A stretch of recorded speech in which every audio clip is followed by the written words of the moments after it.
Bonjour à toutes et à tous et bienvenue sur cette nouvelle vidéo, amis joueurs d'échecs. Il est 4h55 du matin et aujourd'hui on va voir une fin de partie qu'a opposé Karpov à Serawan. Un truc que je voudrais vous dire par rapport à ça, c'est qu'en fait on va déjà voir au niveau de la sécurité des rois, ce qu'il en ressort de cette position, mais aussi finalement la lutte des pièces mineures. Donc des pièces qui ont moins de 18 ans et qui sont présentes sur l'échiquier. Donc ça c'est extrêmement important. Donc ok, la sécurité des rois déjà c'est que ok, il y a genre le roi noir est plus ou moins protégé parce qu'il y a le pion blanc qui est sur la colonne. C'est fermé. Il y a un petit barrage. Et puis au niveau des diagonales, c'est pareil, il n'est pas facilement attaquable. D'accord, il n'est pas facilement attaquable. Alors que le roi noir, en fait, il a un problème. C'est que il est situé au centre et il y a des pénétrations qui peuvent avoir lieu sur le côté de l'échiquier avec les pièces lourdes, donc la dame, la tour, etc. Donc ça, c'est pas cool. Serawan va rater en fait la possibilité d'attaque qu'il avait ici, qui aurait été vraiment intéressante. Mais le plan, en fait, ici,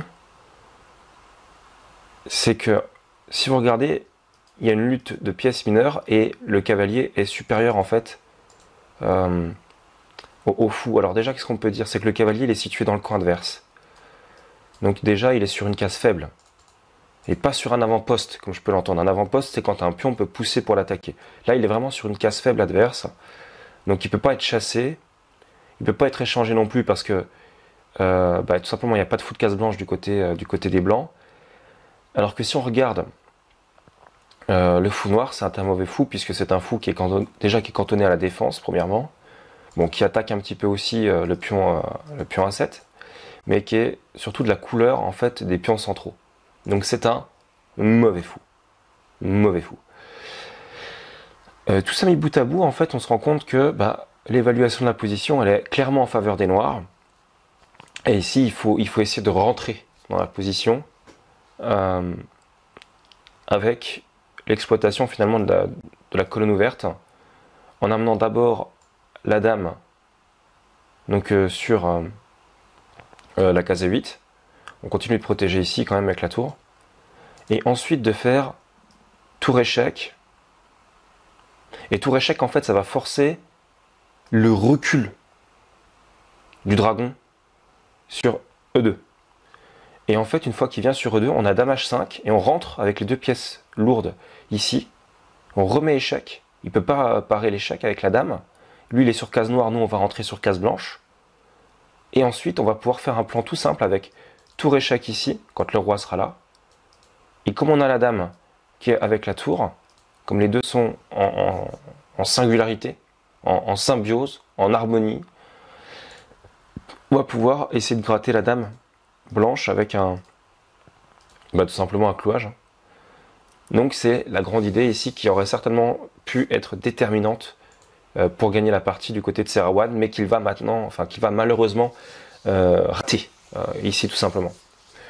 Donc voilà pour cette finale de Serawan qui rate finalement l'ouverture sur la colonne, qui n'a peut-être pas suffisamment cru en ses chances. Voilà, donc c'est la fin de cette vidéo, amis joueurs d'échecs. Je vous souhaite à toutes et à tous un bon réveil et je vous dis à très bientôt pour de nouvelles vidéos et notamment pour la vidéo qui va vous expliquer donc ce qu'il en est concernant la formation de Philippe Stama.